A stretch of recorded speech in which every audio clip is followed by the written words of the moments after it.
สบายดีเด้อคำคืนมื้อนี้ก็ทำงานสงกรานต์กับพอสิมาบันทึกเป็นเพลงที่18เนาะพอมี EP 17ยังสวรรค์ได้อัดไปเมื่อวานเนาะวันนี้เป็น EP ที่18เป็นผลงานเพลงบริคำไซแดนงามเนาะเดี๋ยวฝากทางบรรดาเพื่อนมิตรสหายจะได้ FC อยู่ใน Facebook เนาะติดตามในสงกรานต์เด้อเป็นกำลังใจให้สงกรานต์ได้มีกำลังใจซ้อ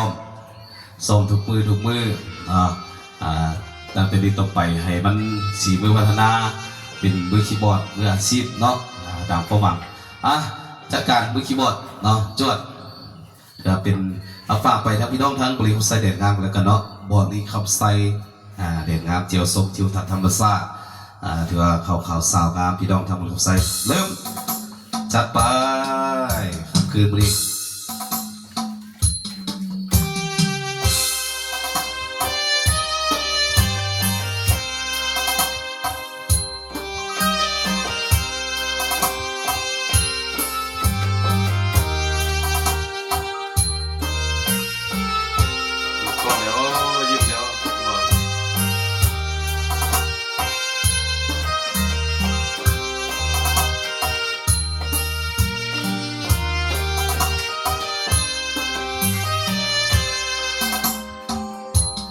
เมื่อมาถึงแดนบริคำใสทิวทัศน์แสนงามจับใจอาบีไปด้วยธรรมศาสตร์โอ้เมืองปากสันบริคันและท่าพระบาทปากกระดิ่งน้ำทอนสวัสดิ์รักสาวสมจังคำเกิดเวียงทองได้เห็นพระธาตุพระบาทโพนสันนางเงียบน้ำมังน้ำสันน้ำกระดันกระดิ่งไหลลองข้างผู้แดนเมืองเห็นน้ำเหืองพาเมืองเป็นปองผู้งูผู้เขียวพาบองเย็นสอดซอใต้ป่าวิไลดอกไม้บริคำใสงามเด่นกลิ่นหอมบ่มีหวานเว้นไผเห็นแล้วลืมบ่ได้ค่ำคืนสุดแสนฟังเสียงแค้นขับเมยผู้ไทย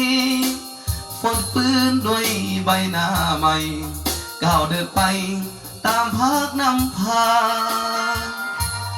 โอ้น้องบริคำใสนี่เอ่ยเจ้างามเนื้อคำสมเสยว่าเป็นเด่นดินดำน้ำสุ่มทุ่งนาเหยียดยาวเห็นป่าเข้าเขียวงามทุ่มพี่น้องประสาปุ่มลุ่มเป็นก้อนกลุ่มสร้างสาพัฒนามวลเดทินแคว้นแดนดินนี่น้องอยากมาห่วมแห่งสร้างก่อให้เพียงพอสมความตั้งนาแต่ต้องจากไปภาระยิ่งใหญ่นั้นยังรอท่าบ่โดนจะหวนตาวมาห่วมสร้างสาบริคำใส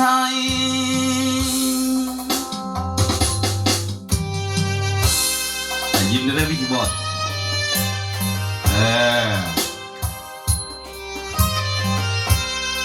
คนสนิทกันหรือเปล่าเป็นกำลังใจในสงกรานต์เด้อกดแชร์ให้เด้อกดติดตามผมเนาะ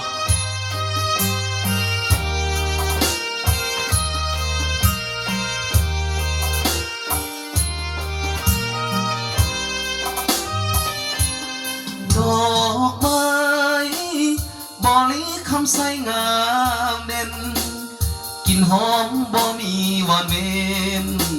ไผเห็นแล้วลืมบ่ได้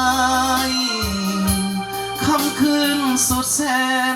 ฟังเสียงแค้นขับเมยผู้ไทยฝนปืนด้วยใบหน้าใหม่ ก้าวเดินไปตามภาคนำพาโอ้หนอบริคำใสนี่เอ่ย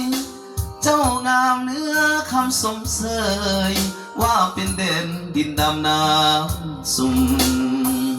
ทุ่งนาเหยียดยาว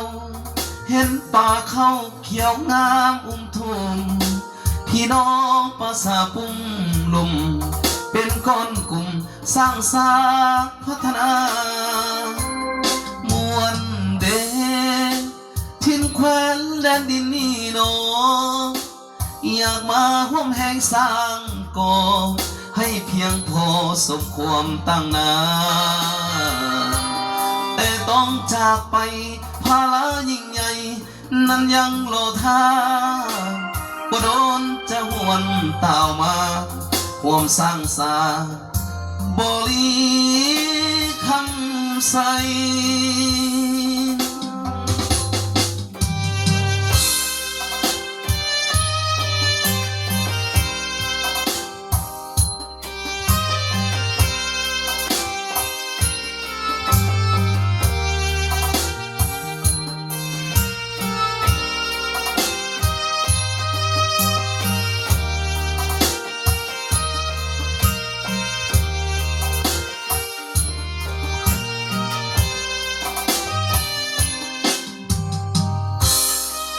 จบไป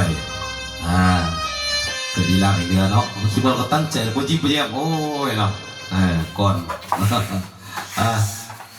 ก็ถือว่าเพลงนี้ก็ถือว่าโอเคอยู่เนาะ